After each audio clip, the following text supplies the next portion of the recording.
Welcome back to the Danny Harton Show. Today I'm with Kevin Bacon with Pulp That's me. and other famous movies. How are you doing, Kevin? I'm doing great. Living off the royalties from Footloose. Wait, that's not Kevin Bacon, is it? I don't know, to be honest. Okay. I can't say I've seen too many of your movies, Kevin. Yeah, I like to not watch them myself either, just so I don't know anything about them. That's what I'm saying. Now, where are you from, Kevin? I was born and raised in Southern California. Born in Santa Barbara, lived in SoCal all my life up until about 4 months ago. I decided to move out here to Tennessee to pursue music and more opportunities, musically speaking. Mm-hmm. So, did you know anyone here before you left, or did you just leave? And you're like, fuck this. I did not know a single person here. Hell yeah. Just kind of packed everything up. It happened real quickly. I was able to get a job out here, and they're like, we need you in March. And it was like the second week of February. And I was like, all right, bet, let's do this. Let's make it happen.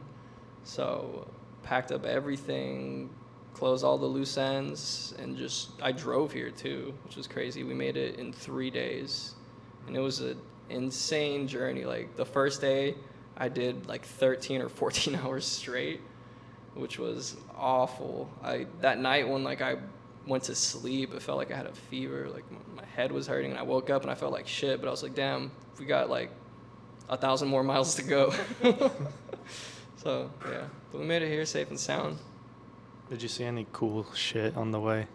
Dude, I was flying down like Interstate 10, just trying to get here as fast as possible. I wanted to stop at the Grand Canyon because I had to stop through Arizona. That was the first state we crossed, but just went for speed. And I keep referring to we. It was me and my girlfriend. We both moved out here together. Mm-hmm. Nice. Yeah. Y'all still together? We are. Okay. She's not here right now, though. She's actually back in California. She's just took a vacation. I got you. Mm-hmm. So, what was it like growing up in SoCal? What was it like growing up in SoCal? Well, obviously you have the ocean, the beaches, beautiful. Once I got my driver's license, I would go up and down the Pacific Coast Highway all the time. Just pull off on one particular section and watch the ocean. I'd bring my guitar a lot. There was one particular place I used to go to on the PCH. It was called Deer Creek Canyon or Road? Deer Creek Ridge. It was Deer Creek Ridge, and it was this mountain that you turn into off of the PCH, and you go up for like 7 minutes, and when you get to the top, there's just a beautiful view of all of the coast. So I used to go there a lot with an acoustic guitar and just hang out until it got so cold to where I physically couldn't play guitar anymore because my fingers were almost frostbite. So what else? California. I was born in Santa Barbara. I lived there till I was about 5. And then when I was 5, we moved to a city called Camarillo. And there I went to school in Oxnard. Shout out Rio Mesa. Shout out Anderson Paak. Anderson Paak, yes, Oxnard. Famously known from being from Oxnard, where Rio Mesa is. There's also a UFC fighter too that's pretty famous from Oxnard. Really? What's his name? Anderson Paak. Anderson Paak, yeah. The Pac-Man. It's Tony Ferguson. That's the guy's name. Oh, okay. He's a beast. But yeah, Tony and that other guy, the Pac-Man, both from Cali, Pac-Man. represent. Yeah, do you know XXXTENTACION, the magazine? For rap music? Yeah. Mm-hmm.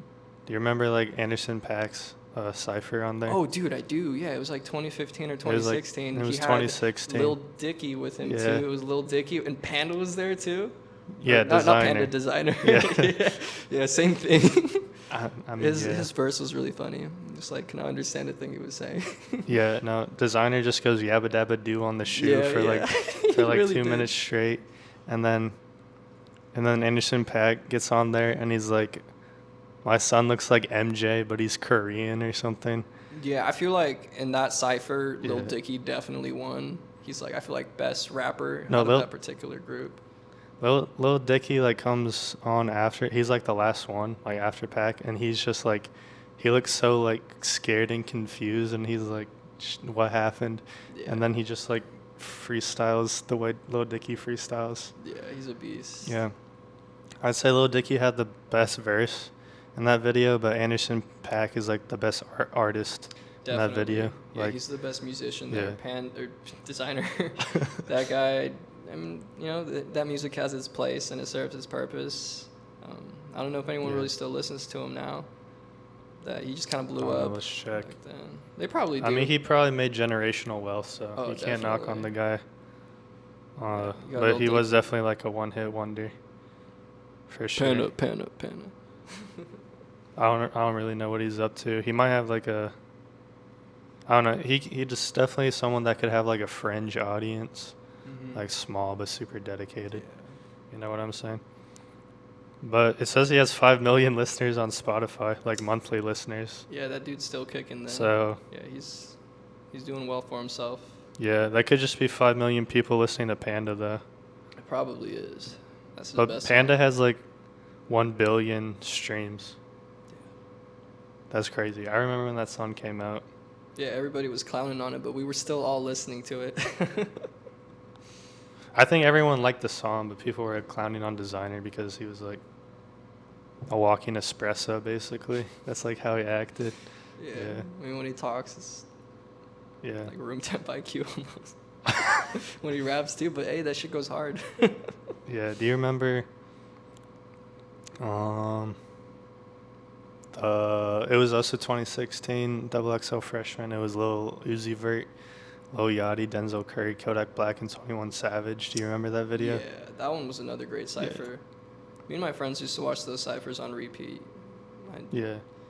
That one. That one's like their most viewed one. Mm-hmm. Like of like each like every year. That's like that one has the most views. That one's great. There's one from like 2010 too where Kendrick Lamar's on it too, like an older one. That one's dope. I remember Travis Scott was on one with like Action Bronson or something like that. I don't remember what year that was though. Yeah, I don't know. I've checked out the newer XXL ciphers, and like none of them they pale in comparison to like the OG ones from like 2015 or like 2019. Yeah. Circa 2019. Those are fire. Yeah, that's All true. the new ones are just like mumble rap, which it has its place, but it's very oversaturated now, kind of in the same way that like in like 2016, like indie bedroom pop became very oversaturated as well. I feel like, I mean, when you look at like the newest like XXL freshman list, it's all like I don't know any of these people. Yeah, it seems like they had maybe like a one-hit wonder kind of deal, and they put them on there, and then you never hear about them again. Yeah, but then it's also like, what's the point of like the XXL freshman? Because is it like, are we trying to put these people on, or are we like covering like the biggest artists at the time? If that makes sense. Because like in 2016 with like Lil Uzi Vert, he was already big, and then they asked him, and he was like, "Do you want to be on?" And he's like, "Yeah, sure." But then now it seems like they're trying to chase people that are already big, but they kind of like decline it a lot. That's what I hear. Like Ice Spice, for example, she like declined XXL. Interesting. So, but even if they got her, she would be like 1 of 10, and it'd be like Ice Spice and like 9 randos. But now it's just like 10 randos instead. So it's like, which is like, that's kind of cool because it's good promotion for all of them. But it's like, is XXL, like, what's the goal of the freshman thing? I never think I understood it. Is it like trying to put on these new artists, or is it like, yo,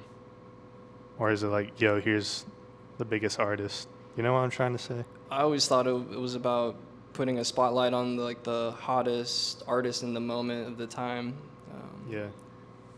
That's what they seem to do, but these past couple of years, like I said, I don't recognize any of the names off of there. I can't name one song. I think I tried to listen to one song off from like one of the guys that I thought had like an okay verse, and it was like, I don't know, it wasn't my cup of tea. Your cup of rap tea. Yeah. But I also really like X's verse, where he just kind of almost does like, it's like a prayer. He just kneels down and like everyone else is just, I don't know, there's just a weird So energy to uncomfortable. it. They're really uncomfortable when he does his verse, and he's not even really rapping. He's just like almost like prophesizing.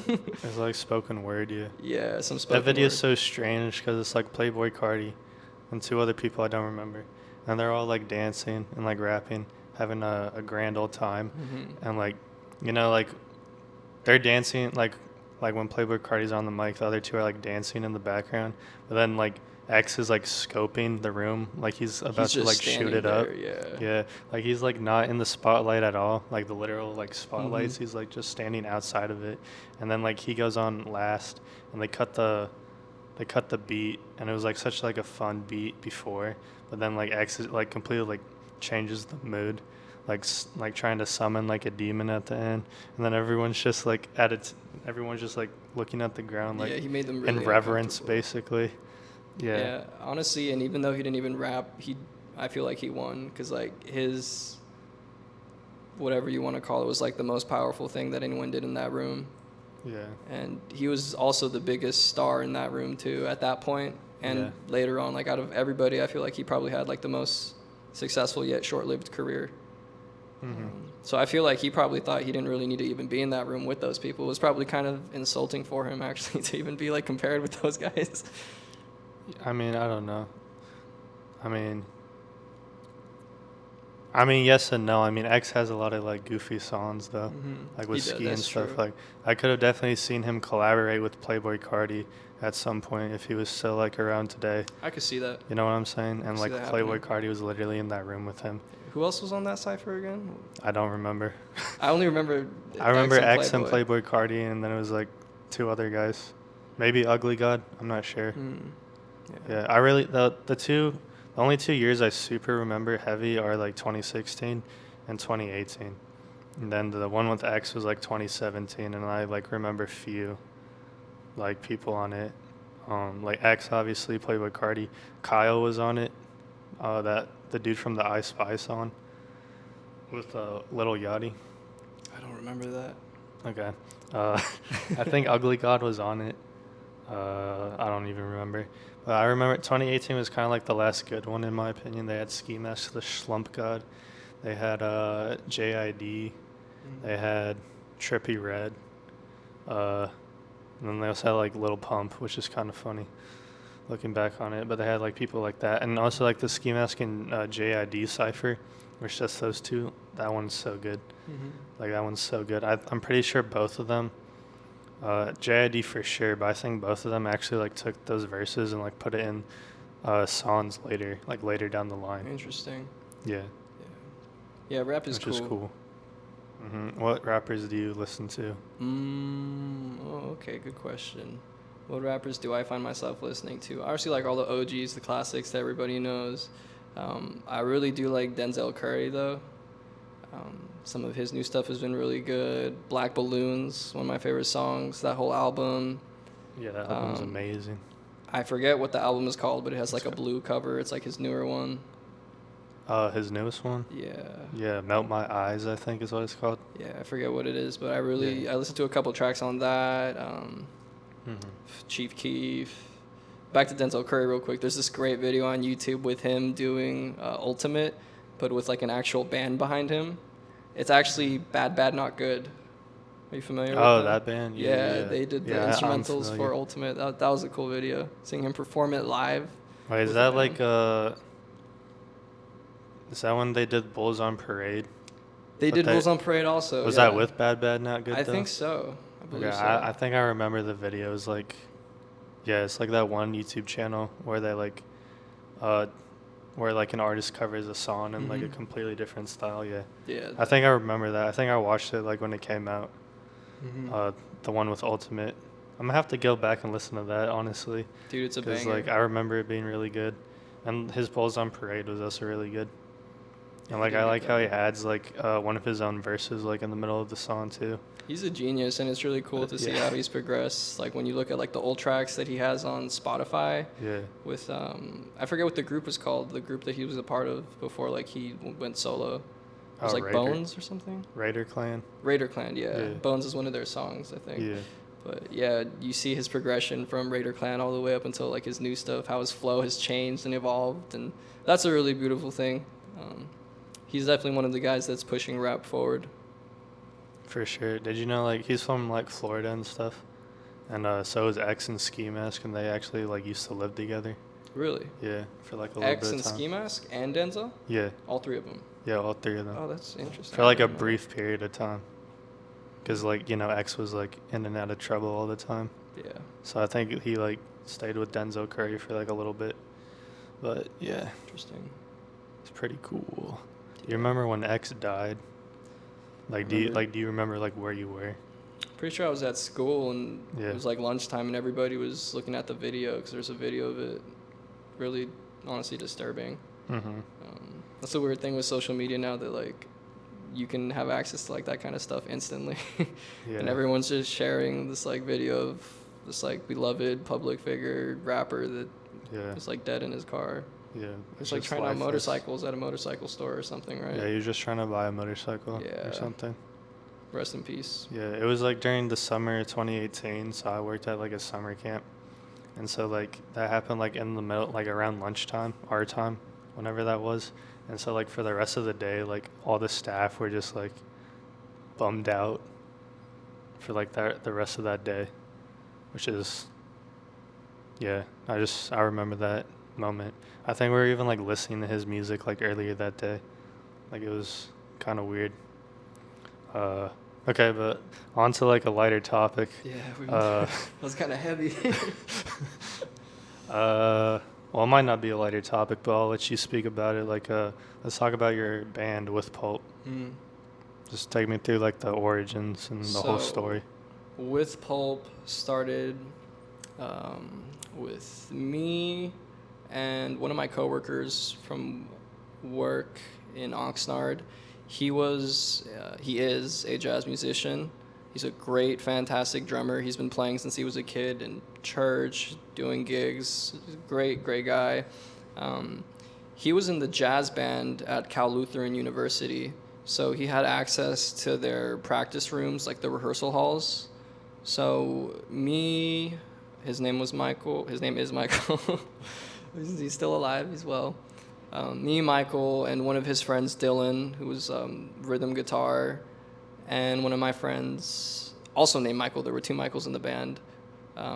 Played lead guitar. I played bass in the band, and then we had a singer as well. And things were going really well with Pulp for a while. We were really consistent with our practice schedules, which was really surprising because Michael and Dylan, the drummer and the rhythm guitarist, they both lived in the dorms at Kalu, but everyone else had to like drive up the Thousand Oaks grade to get there. But we practiced hard. We learned a lot of cover songs, and we went and we played one show in somebody's backyard in Simi Valley. There was probably 45 people there. It was really cool. We played with some cool bands that night. The band that hosted the whole event was called Fuck Flamingo, but it's PHUK. Shout out Fuck Flamingo. Nice. I'm not sure if they still go by that name or if they're still around, but they were a really cool indie band, kind of indie alternative. They're great. But yeah, we played that one show and it was cool. We just did covers of like top 100 songs. Like we did Hotel California, Isn't She Lovely, Superstition, some song from the Cars. We did a bunch of stuff. What was really weird though was when we played the show, people started moshing to Superstition by Stevie Wonder, which is a really weird song to mosh to. Because it's like really lighthearted and like it's groovy. Like it's a dancing song, but I don't know, people wanted to mosh, so they moshed to it. It was really cool. Mm-hmm. Yeah. Did you play it like Stevie Wonder? Or did you play it Like metal? I mean, I was able to look and see what I was playing, so I guess not. Okay. Not like Stevie Wonder. Oh, that was messed up. That took me like Yeah, that's the question. No, I meant like, did you play in the style of Stevie Wonder? Or did you play it like? I mean, I played it as best as I could to keep it true to the tune.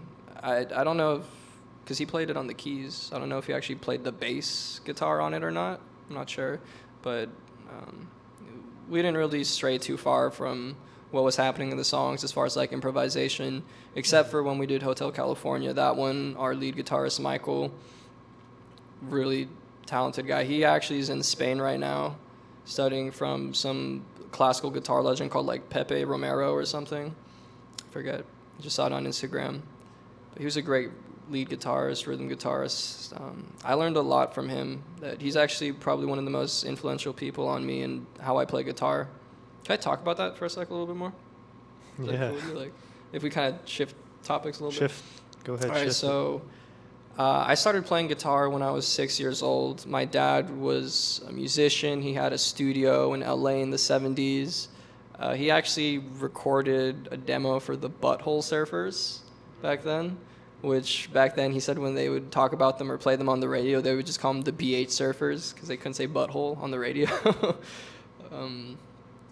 But my dad was a musician. He recorded a lot. He produced, mixed, mastered, all that stuff. So me growing up, music was a big part of my life. My earliest influence with music was with the Beatles. My dad was a huge Beatles fan. Knows all their songs on guitar, piano, everything. He's an incredible musician. But I just remember when I was a little kid, every night when I would go to sleep, he had given me this CD player, but it was like you could put 2 CDs in it. So I would listen every single night for like years to Beatles Past Masters Volume 1 and Volume 2, which is just all the singles, all the B-sides to all their songs, which is awesome. Literally, all those songs are so ingrained into my mind. Like if I hear one song, like just 2 seconds of it, I can tell you like what name it is. I could do that with like most Beatles songs, actually. I've listened to their catalog very extensively. But yeah, the Beatles were a big influence on me. I started learning their songs when I was a little kid. I had a piano first when I was 3, a little Yamaha keyboard, guitar when I was 6, and I didn't really start to practice consistently, and I hadn't realized at that point yet until I was probably like 16 or 17 that I really wanted to pursue music professionally. That I wanted to develop my own songs and produce my own songs, record them, and sing. I never thought that I would try singing. I never thought I was good at singing. I always felt kind of uncomfortable. But as I got older, I was just like, oh, it's a cool thing to do, and it helps, because then I'm always looking for singers to sing my songs, and they don't like the lyrics that I write. And then if they can get along with the lyrics, and I don't like how they sing it, like, it was just a thing where it was like, I just need to learn how to do this myself. But yeah, I started focusing a lot more seriously on music at the age of like 16, 17. I had a lot of friends who would come over to my house. I had a great studio space for like practicing, and we would just jam all day long. One of my great friends, Justin, he's in a band right now in Seattle, but he used to come over like, oh God, like every single day. And he was in jazz school for jazz guitar at a college. And he would come over after his classes and like bring all of his homework and like all the songs he was learning. And I didn't really know music theory at that point. I didn't really know fancy jazz chords or anything like that. But through him coming over every day and like showing me the stuff that he was learning, I like picked up on it and I learned. And then eventually we would like trade back and forth playing chords and lead over like Autumn Leaves or just jazz standard stuff that he was practicing. But that helped me tremendously. I was able to get a better understanding of how to play melodically, use phrasing, a lot of music nerd stuff. But Justin and Michael, those 2 guys helped me so much with music, so I'm like forever grateful for them. I want to ask, what's like your motivation for making music, or like your reason? I mean, ultimately, it just brings me happiness. Like, whenever I'm not feeling good, I can always listen to some of my favorite songs, or I can pick up the guitar and play a chord. And if I'm happy, maybe I'll play a major chord. If I'm sad, it'll play something else, and I just see where it goes. But my ultimate goal is to make it as a musician professionally. That's what I moved out here to Nashville for.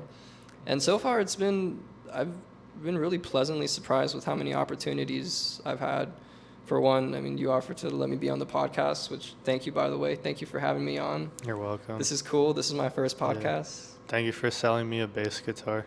Yeah, that was good. I'm glad that you like. I saw the video you posted after too. Yeah. That was cool. Yeah, it's cool. That's fun. Yeah, no, that So I traded in a jazz bass to get a P bass, which is how like I met you and stuff, because you work at the Guitar Center. But like the P bass, it just like feels so much better than the jazz bass. Mm-hmm. Obviously, it's just like a preference, thing. Do you play bass at all? Mm-hmm. Yeah. I do. I played bass with Pulp. Okay. Yeah, I was the bass player there. Bass is really fun because you can Yeah. just kind of sit back and groove, and you don't have to worry about doing all the fancy stuff that guitar people have to do. There's Yeah. fancy stuff on bass too, but Mm-hmm. it's really easy to pick up a bass and play. Really hard to master it, but bass is a great instrument to work on your musicality with. It's really fun to express yourself. For sure. Yeah, like I started on guitar and that's still like my main instrument or whatever. But like I got a jazz bass to like learn and stuff. It was like good to learn, but uh I don't know. It didn't really feel like me, if that makes sense. Like it was like a challenge to play bass, if that makes sense, right? But then when like I picked up like the P bass, it's just like it all clicked together, if that makes sense. It's Like different just the for playing the everybody. bass, like I don't know, it just flows better. I think I That's just like the sound better too, and it just like feels better, like in my hands than the jazz bass does. that's how it feels for me to play an SG guitar. Like that for Yeah. me is like my favorite Yeah. instrument. It's so light. It's like one of the lightest guitars ever. Mhm. It's all one piece of wood. It's just real small, real thin.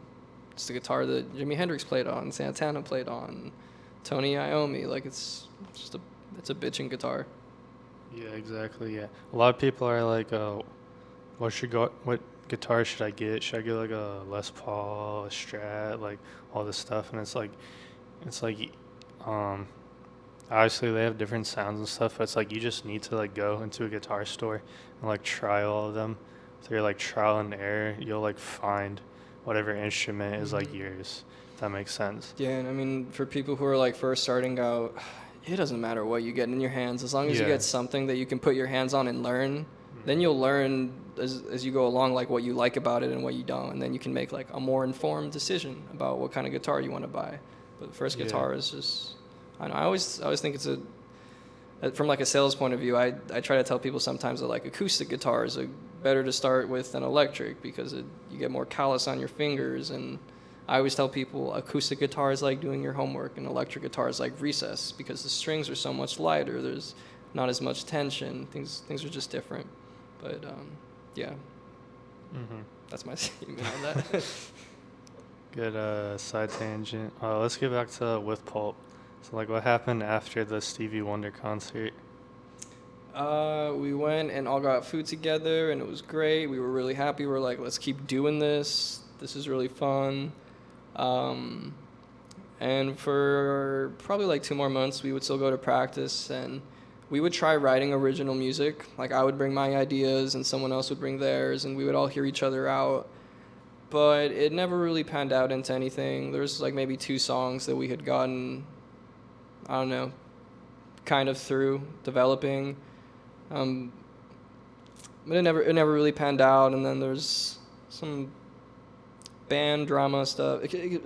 Having a band is hard. It's like a relationship, but in our case, there was like 5 people involved in the relationship, so it's a tricky thing to manage. And at that point in time, where everybody was at, I mean, Michael and Dylan were.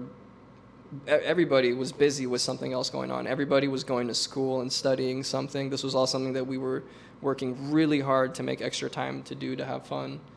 And at a certain point, it was just like not worth it for everybody to keep going anymore. It wasn't as fruitful as it was. It was like, oh, we played a show, we did the thing that we were supposed to do, and then we never continued to grow.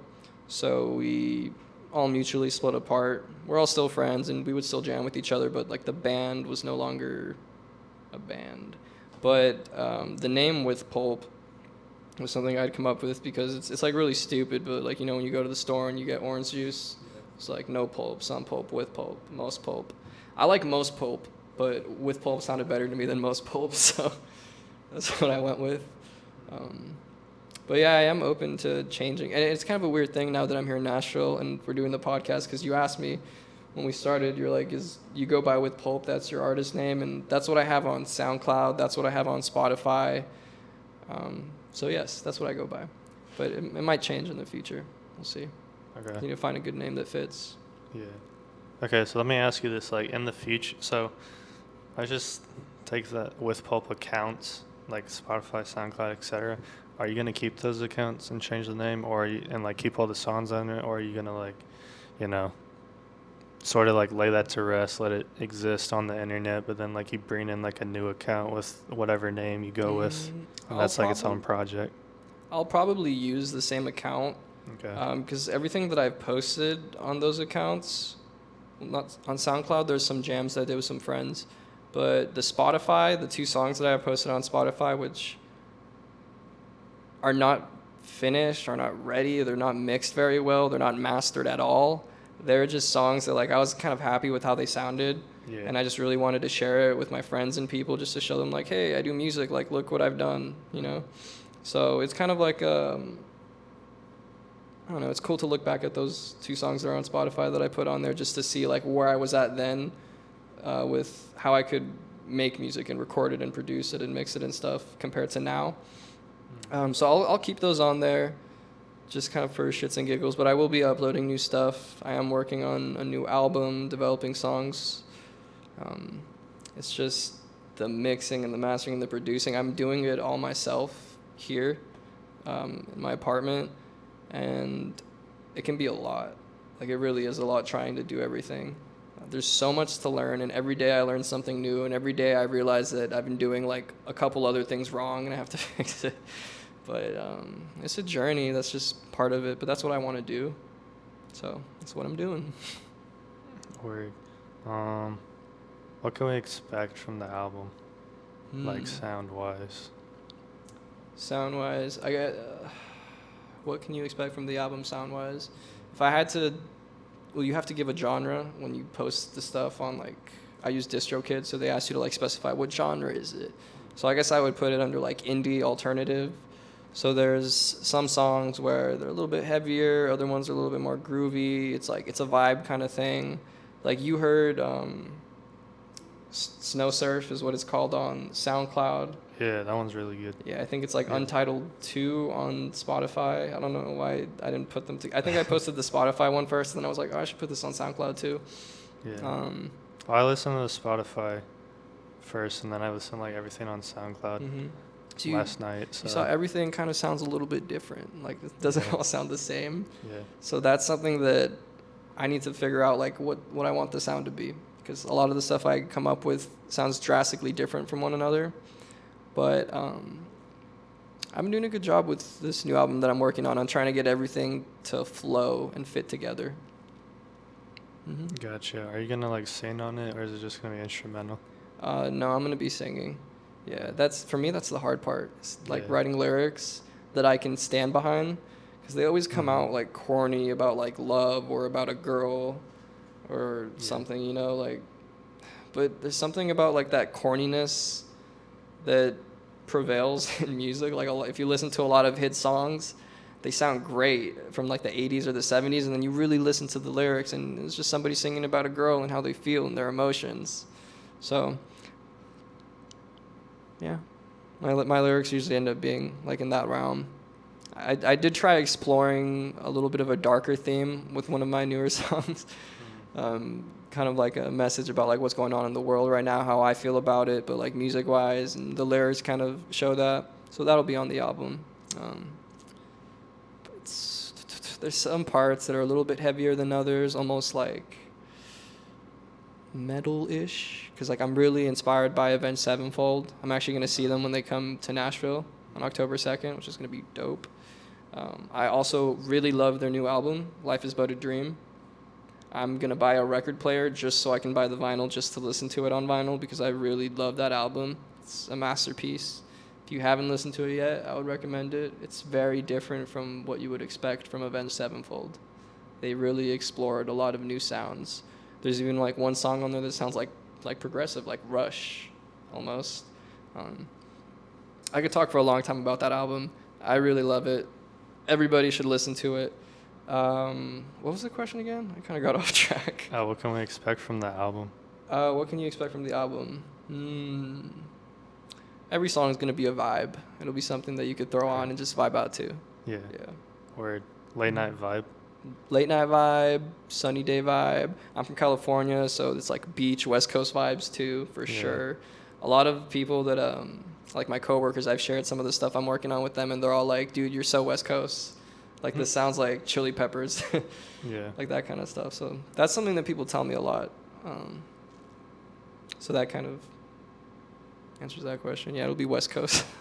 Yeah, you just gave me a flashback. I used to work at like Home Depot, and I was like at the customer service desk or whatever, helping this lady out, and she was like, "You have a nice accent. Where are you from?" And I was like, "The West Coast," because I'm also from California. Mm-hmm. That's where I was born. But it's like fucked up that she asked me that, because like I moved here when I was 7. You know what I'm saying? You've integrated already with the Yeah. accent. Yeah. So I don't know. That's just kind of strange to me. That's a weird memory. What were you talking about? I'm the interviewer. I should know. Okay. Yeah. So yeah. Yeah. You're gonna have Okay, a so real. yeah. You're gonna have a real vibey album. Yeah, it'll be cool. I'm looking forward to it. Yeah, it'll be cool. The timeline on it is probably looking 3 or 4 more months, realistically, Yeah. just to get everything mixed and mastered. So but- do you think it'll come out this year, or is it gonna be a 2024 album? It could end up extending to 2024. Yeah. Just because I want it to, since it's going to be like my first real album that I release, I want it to be exactly how I want it to be. Yeah. So if I have to delay it a little bit so that there's no like, I don't know, like cyberpunk kind of reaction to it, if you know what I mean.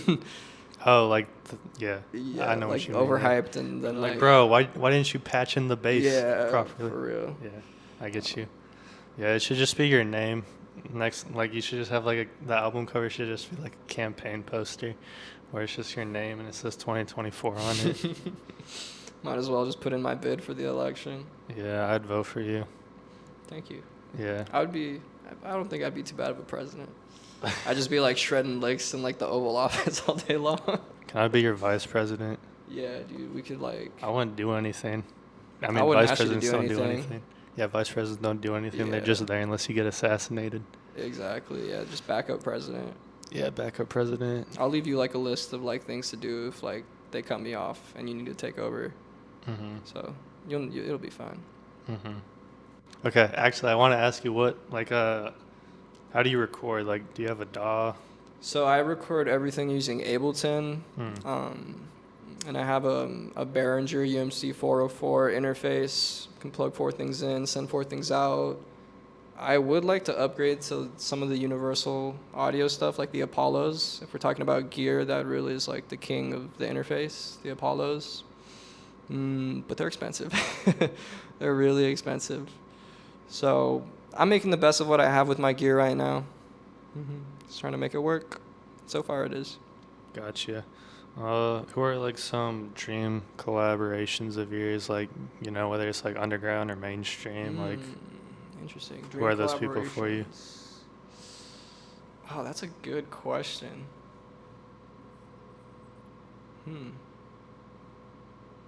Well, I think about the answer to that. Who are some of your dream collaborations? Tyler the Creator for sure. Oh, that's a good one, yeah. Yeah, I don't know. I rap from time to time. Low known fact. I think it would be rap.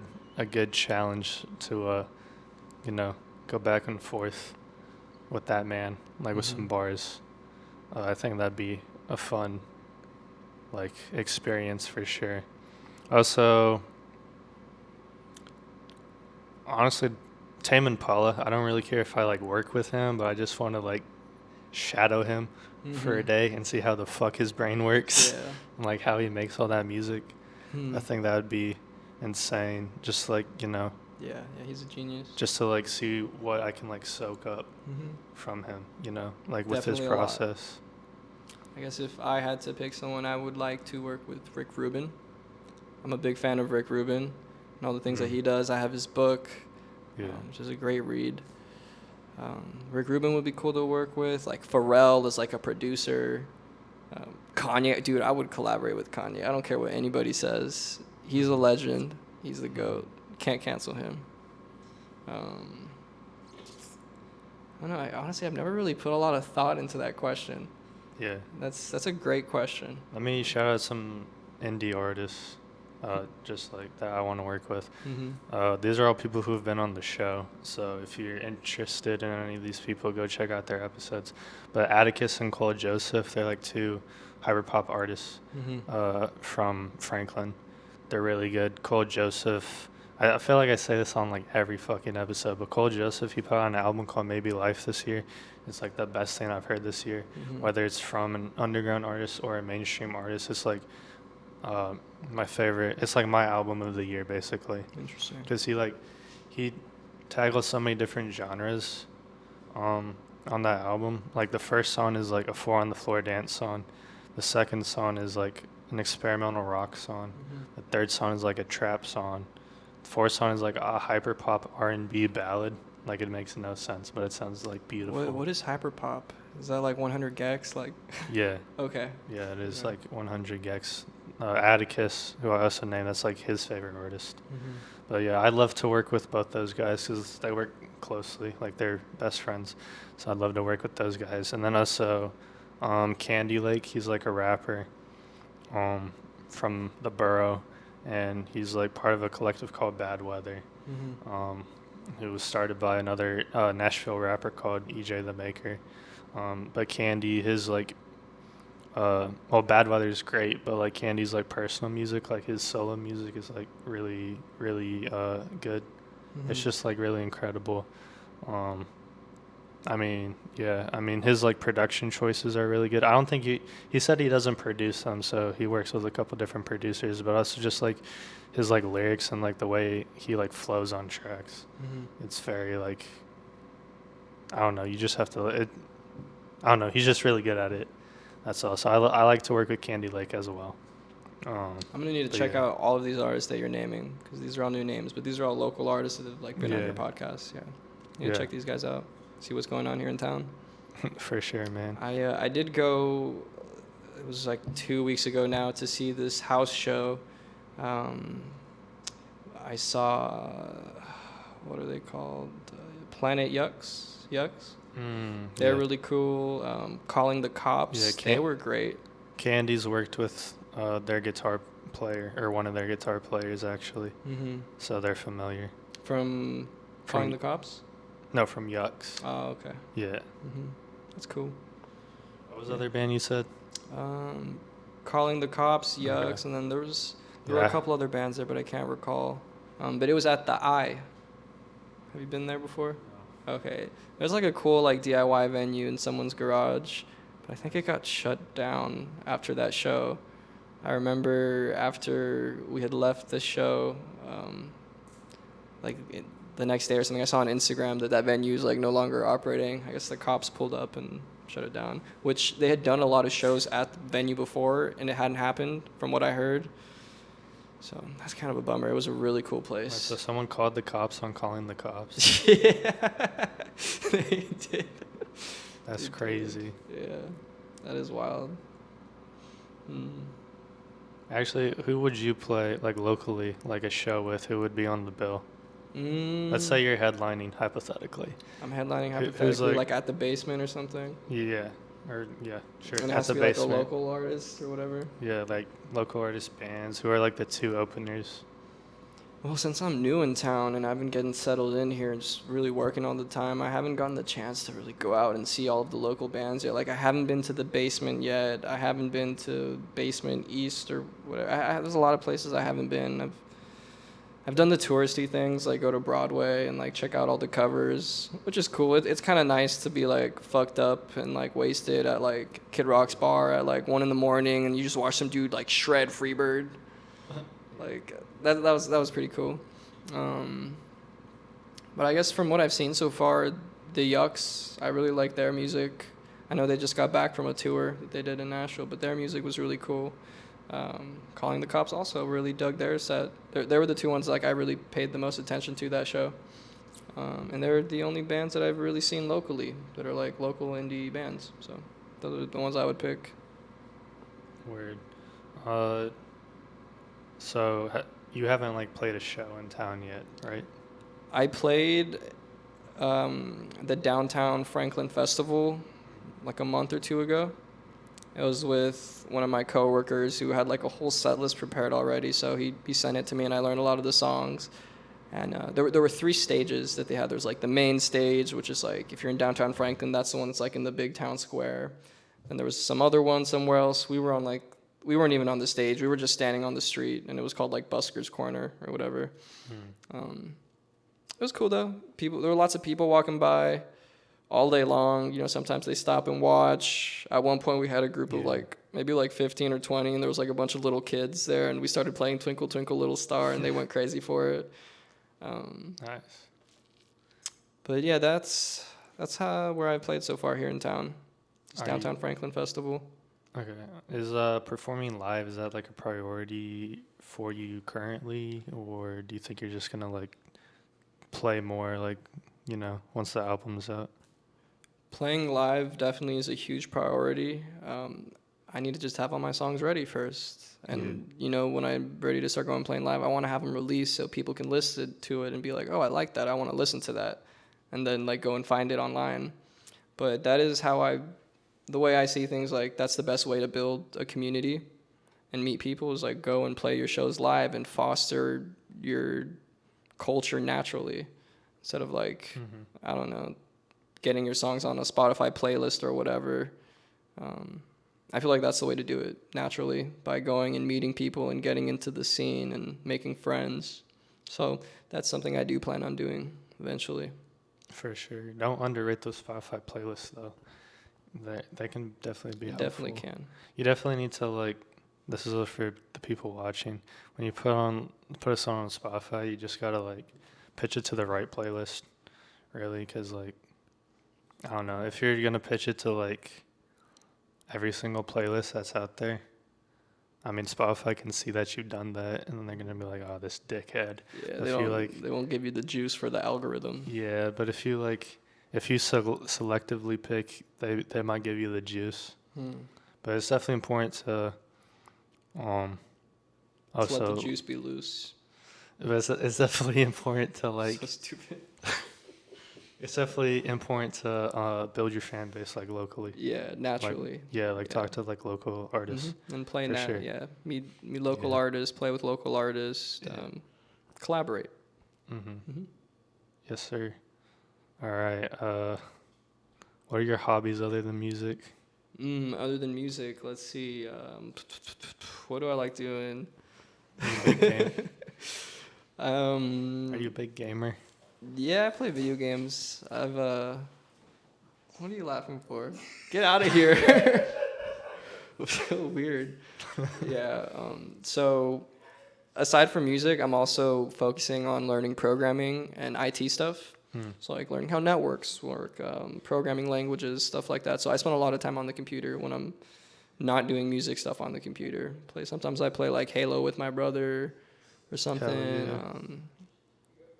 But yeah, I spend a lot of time also with like IT and programming. So I'm on the computer a lot. And then when I'm not doing that, I try to stay active. I go and play basketball like almost every day at the park nearby here. Really? Yeah, I'd be hooping, bro. We should hoop sometime, bro. We should hoop after this, honestly. Dude, we should, honestly. Today, there's probably going to be people there, actually, at the park. We should do it. Oh, you're ready, bro. Dude, we can. This will be the first time I take the Jays out for a hooping session. Jays? Damn, bro, I would not hoop in those. They were going to get creased unless you don't care. Yeah, that's what I'm saying. Yeah.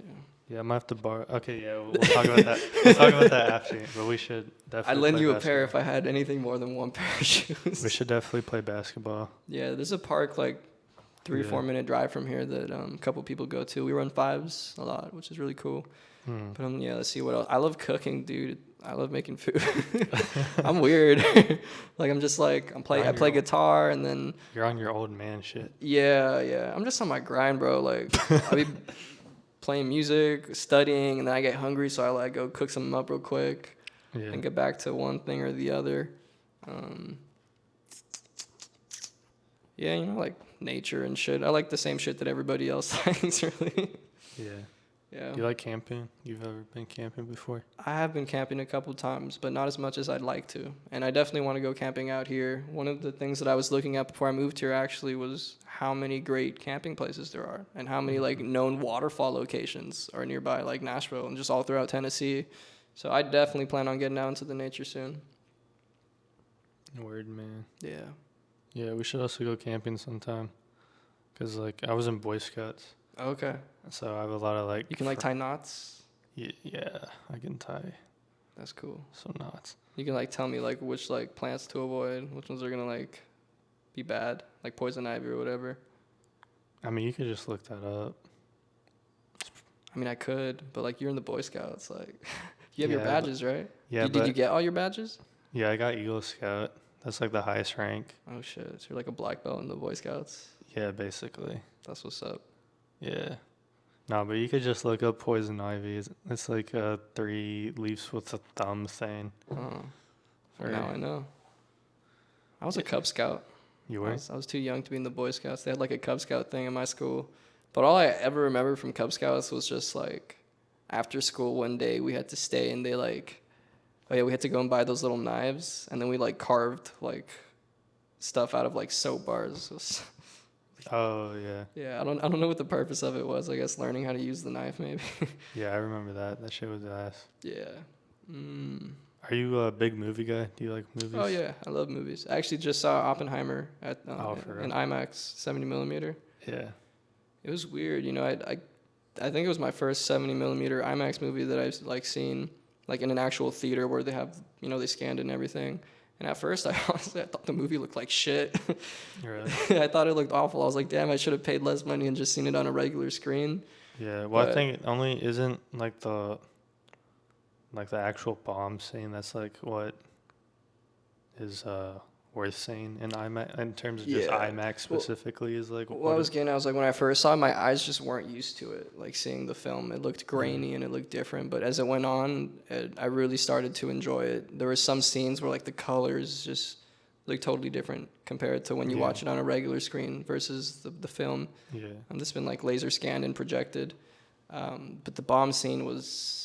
Yeah, that was really cool. I don't want to spoil the movie or anything. Obviously, there's a bomb that goes off because that's what the movie's about. But I don't want to spoil history.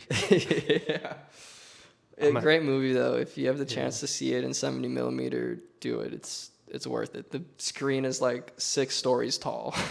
Yeah, no, I'm planning to participate in Barbenheimer. Morbenheimer? No, Barbenheimer. Oh, Barbenheimer. Yeah. Okay. You know about Barbenheimer, right? Just the 2 movies combined. Yeah. Yeah, I heard Barbie did better. It did better, didn't it? Yeah. It's like more. But like it's also like kids can see it and everything. Well, the thing about the whole meme with it is just because it's like 2 completely different movies. You know, I don't know. I feel like Barbie was gonna do well regardless, but Oppenheimer was gonna be successful purely because it's Christopher Nolan. I feel like it was more successful just because of the meme, because people were like, "Oh yeah, let me watch both in like one day." Yeah, you know what I'm saying? Because it's like let's say they come out like a month or 2 months apart from each other. Barbie's gonna do like amazing because it's like based off of an iconic toy. Mm-hmm. It's also like you know, like every woman in America is gonna see it. Yeah. Too, and also you have like Margot Robbie, Ryan Gosling, that combo. Has Farrell in the movie too? Yeah. Like that combo has a lot of star power. Greta Gerwig, also a good director. But then like Oppenheimer, let's say Oppenheimer comes out like 2 months after Barbie, like. The people who are going to see it are the people who watch all the Christopher Nolan movies. The cult of Nolan. Yeah, the cult of Nolan, and that's going to be like old ass like history buffs. And me. Yeah, and people like us. Yeah, I've seen like every Nolan movie, man. They're great. Yeah, so I mean, both were going to be successful, anyways, but I feel like Oppenheimer specifically got a huge boost because people are like, "Oh, that's funny," so they bought a ticket to see it. If that makes sense. I wonder where like Mission Impossible ranks on like whoever made the most money for that opening weekend, because they all dropped like at the same time. I'm pretty sure. Mission Impossible dropped. Yeah. The same day. I don't know if it was the same day, but I know people were comparing it, and it's like very similar timing. I still have to go see them. I still have to see Barbie and Mission Impossible.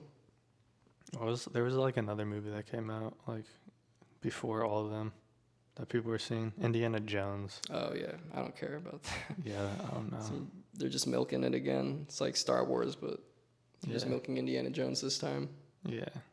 just milking Harrison Ford one way or the other. For sure. This Mission Impossible movie is like a part 1, though. Oh, really? So there's gonna be like, yeah. I guess there's gonna be a part 2 that comes out next year. I feel like Mission Impossible may have been hurt by the Barbenheimer phenomenon, but I feel like they're just gonna I feel like part 2 is gonna do well regardless. I mean, all the Scientologists are gonna go and watch it, and there's quite a bit of them, so I'm sure it'll do fine. all the Tom Cruise fans are gonna, all the Mission Impossible fans are gonna go watch it. Mm-hmm. You know what I'm saying? Yeah, the Scientologists are just like a added bonus. Yeah. Actually, what's one niche market you want to tap into? Scientology. I actually took a tour of a Church of Scientology in LA. What the fuck? It was really crazy. I was hanging out with like a big group of my friends. There's probably like 6 or 7 of us, and we went through the whole thing. And in case you didn't know, every like Church of Scientology has a movie theater built into it.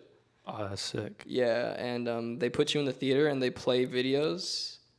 Like propaganda movies? It's like almost like brainwashing stuff. But it's funny because the videos were shot like in like the early 2000s, and they're very much like of that era. Like there's like paid actors obviously, and they're just like rad, cool, that's whatever, you know, like it's like that vibe when they're talking about ideas that Scientology likes, which is interesting. And then at the end of the whole thing,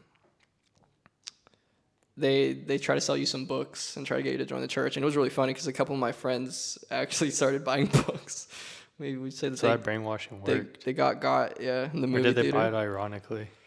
Half and half? Nah, dude, they were like for real. They were like, oh, this could help us like better ourselves. Which I mean, it can. Like, it's not everything they put in those books is bad. I mean, Dianetics is it's basically therapy. In case you're unfamiliar with Dianetics, it's like the school of philosophy for Scientology, and the main thing they do is called auditing, where there's like a machine and you put your hands on it, and then people will like ask you a question, but it's like therapy. Like they'll be like, try to think about like, because I remember when they did this to me, they're like, try to think about the earliest memory you have that you remember that you were like in pain or whatever, or something that was traumatic. Mm-hmm. And then you're like, okay, I found it. And they're like, okay, now try to go even further back and find another one, or find something that was like a chain reaction linked to that original trauma. And you have to like go back and back and back until you find like, you're supposed to go all the way back to your birth, because your birth is what Scientology calls like your first trauma in life. It's weird. I've learned a lot about Scientology. Like I like geeking out on like random things, and for whatever reason I've read and like watched podcasts on Scientology. Very interesting topic. Do you listen to a lot of podcasts, just in general? Yeah, I mean, I work in a warehouse in the mornings, so I'm like packing packages up, and I just throw on like whatever. Joe Rogan, Lex Friedman, Flagrant. Andrew Schultz, right? Yeah. Mm-hmm. That one's funny. Yeah, they're cool. Valuetainment too is really cool. Patrick Bet David. Be learning about like mortgages and interest rates and like adult stuff that's important, you know? Yeah, so finance and whatnot. I like all that stuff. Nice. Oh yeah, you said you play basketball, like for fun and stuff. Are you like an NBA fan at all, or no? Oh yeah, I'm really big on the NBA. I love the NBA. Right. The Lakers are my team, obviously. Yeah. I'm like a LeBron fan. Like I love Bron. Yeah. He's a beast. Nice. I'm a LeBron hater. You're a LeBron hater? Yeah. So yeah, I kind of had a feeling. I could see it in your eyes. You can see when you walked my in the eyes. door. Yeah. Yeah. Man, I hope we win a chip this year. Lakers had a crazy season though, like with all the trades and stuff. I commend them for that. That was such a they turned it around like at the last second. It's actually fucking crazy that they pulled that off. I was one of the people that like didn't want them to blow it all up too. Like I thought Russell Westbrook was finally getting into a groove, and it seemed like he was. But then there's some games where like there's like 2 minutes left in the game and the Lakers are down by 1. And Russell Westbrook goes and like bricks a 3-pointer from like Steph Curry land. It's like, why are you doing that? Why are you doing that, Russell? Like, come on. Like you were the MVP. Be the MVP again. If there's any player that just should have stayed with their original team, it's Russell fucking Westbrook. Yeah. Although I'm excited for the Clippers, because I feel like he was a good fit for the Clippers. But bro, I wish he was still in OKC. Yeah. Because even if he was with all like the young guys now, like that'd be cool. Like a backcourt with Russell. with Russ and Shea. That's his name, right? Yeah, Shea, SGA. Alexander, whatever. Yeah, SGA. Like that'd be cool. Dude, I love the trade though for Westbrook. Like I didn't want it to happen, but when they traded for Rui, oh, bro, Rui's a walking bucket, man. During the playoffs, I felt like he was the most consistent one. Like any time the ball was in his hands, like he was scoring, and he was doing like Kobe moves, like fadeaways, and like everything it was sick to watch. Yeah, hopefully he stays in LA. Like, you know, and when Austin LeBron Reeves, retires and stuff. Austin Reeves, man, like dude, buckets on buckets on buckets. That dude is a Yeah. walking bucket, and he's dating Taylor Swift now. What? Yeah, you didn't know about that? No. Yeah, he's with Taylor Swift now. They've been like cited together like a bunch of times. So we're gonna get. So the next album's gonna be about AR-15. Yes.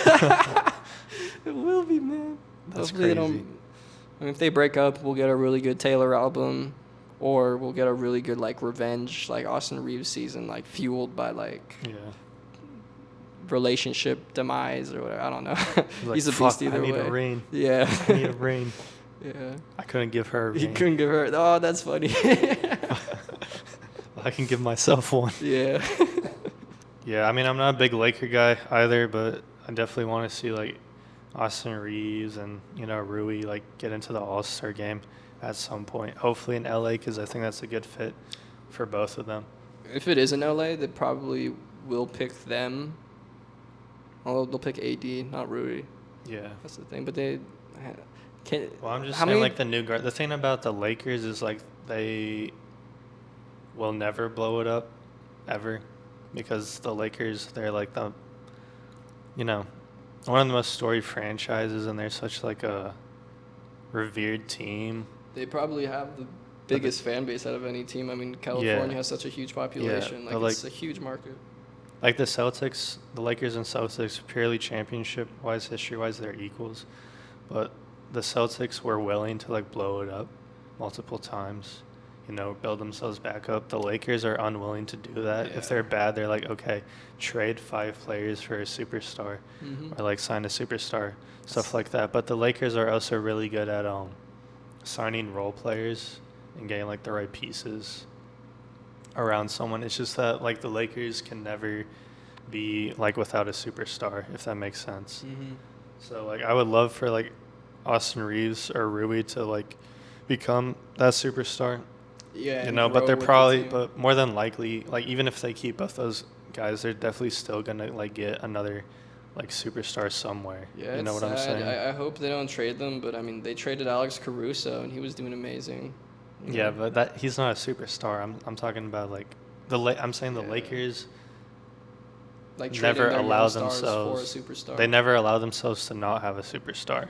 You know Except what for I'm saying? those couple years where they had like the Jordan Clarkson team after Kobe.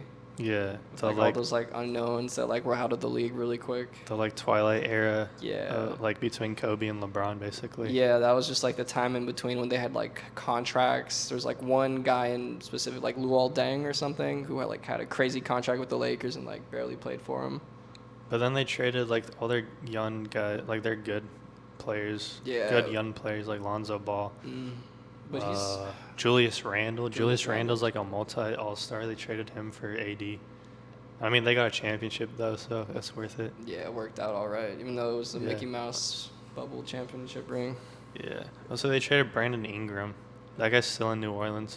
Mm-hmm. He's a little overrated. Not gonna lie. I don't know. He's a bucket. He's like He's a bucket. He's a little overrated though. he's kind of like a KD type player, just not as skilled as KD, but he can develop it. Yeah. I like him. My favorite players though, growing up, John Stockton, Pete Maravich, Pistol Pete from the Jazz, dude. Watching old videos of him playing is amazing. Like that guy was doing things that people do now back then. Yeah, he like changed the guard game. skills and stuff. Yeah, just like hand skills, shooting skills. He would pull up from deep too and shoot it. Pistol Pete. All the classics, man. I'm a big basketball guy. Were you a Jazz fan at all? Or is that just a coincidence? It's just a with those? coincidence. I like jazz music. Yeah. But I do like the Jazz team though. I do find myself watching a couple of their games last seasons. They're buckets. They're buckets too. They got Jordan Clarkson. Squaring up with people. Yeah, dude, he's good for them. Laurie Markkinen. Laurie Markkinen, yeah, he was great part of that trade. trade with the Bulls and everything. Yeah, well, It was like they a three-way. traded Donovan Mitchell for Colin Sexton and Laurie Markkinen, and both of those guys are buckets. So that was a good trade. Yeah. And then Colin went to the Cavs?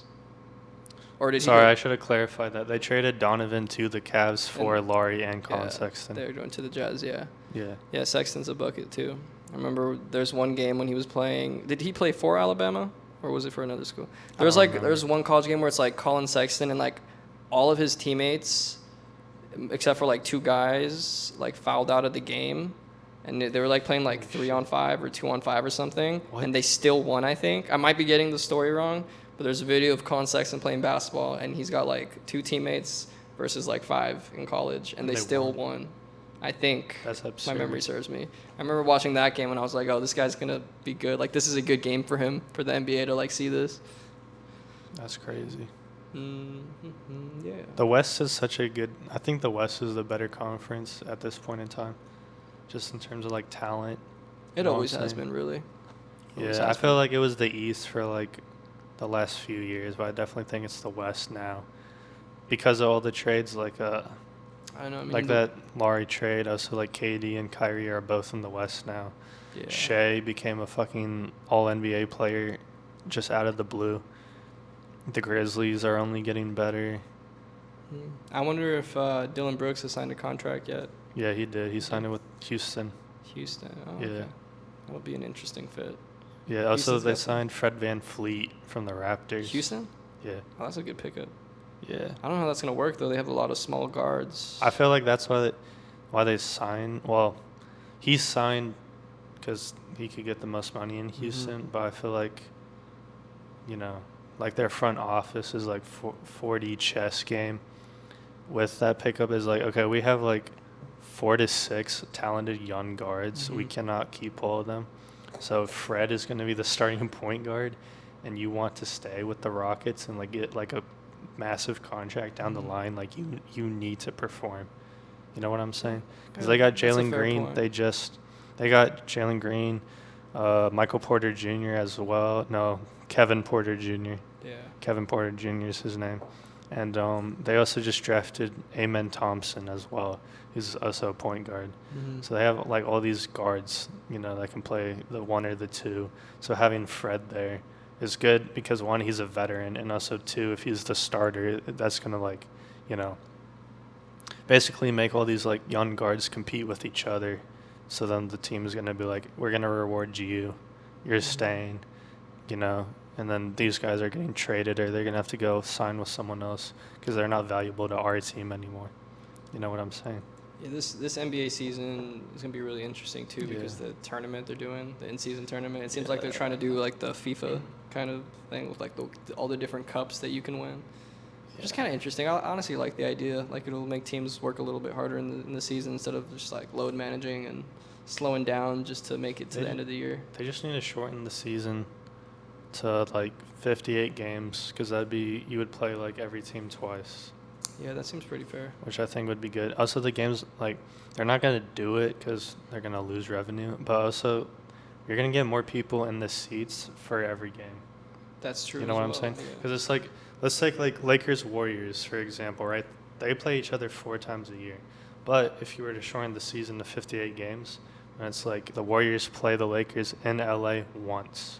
The Lakers play the Warriors in San Fran once, So it's like both teams have to show up like for those games. You know what I'm saying? Because it's like LeBron and Steph, you're only playing each other like twice this whole year, like one at home, one away, unless it's the playoffs. Like that's it. So like you have to like show up and like go against your rival like that. Yeah. But it's also just gonna be good because it's like, oh, the Grizzlies are like in OKC. This is the only time they're playing the Thunder in OKC this time. That's like fun for the fans. Like every game is going to be fun for the fans, no matter who they're playing against. You know what I'm saying? That's true. That's a good point. They would never do it though because they make less revenue, like you said. Yeah, exactly. Less ads, less tickets, less food sold, everything. Yeah, true. Yeah, it's less revenue, but I don't know. Just like, I don't know. It also like fix the whole load management problem too. as well. They tried to fix the load management problem now. Like, if you want like any awards, MVP, DPOY, etc., you have to play like 65 games, which I think is good. But if they like implemented that and during the season, let's say it's a 58 game season, you have to play 50 games to win an award. I think that's like perfect. Yeah, that'd be a pretty good system actually, because then players are incentivized to actually play and not sit out. Yeah. But you'll see more injuries maybe. I don't know. The season's shortened, maybe not. But I mean, we'll see. There's some players that are just like injured all the time for no reason. Mm-hmm. But also, I feel like some players are gonna abuse the new system regardless. Like start a game, then like go out in like 2 minutes, and it's like, oh, I checked. Here's my first check mark of 65. Yeah, they might have to put something where it's like a certain amount of minutes played too, but then they'll just hit that mark and then do it. People are gonna. I don't think they'll do that necessarily. Well, that's not a bad idea. I don't think they're ever gonna do that. That also that's a little tricky because it's like that also what am I trying to say? That's gonna like prioritize some players over others. Mm-hmm.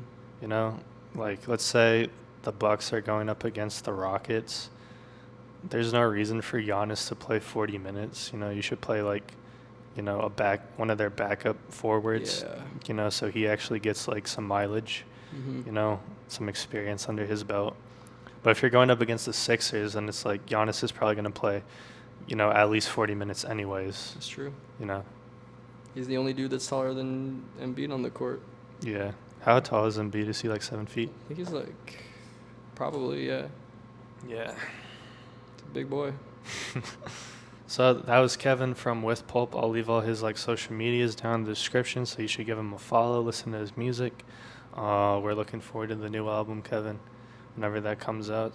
Make sure to like, subscribe, comment, and share this video with a friend, and I'll see you all in the next one. Peace.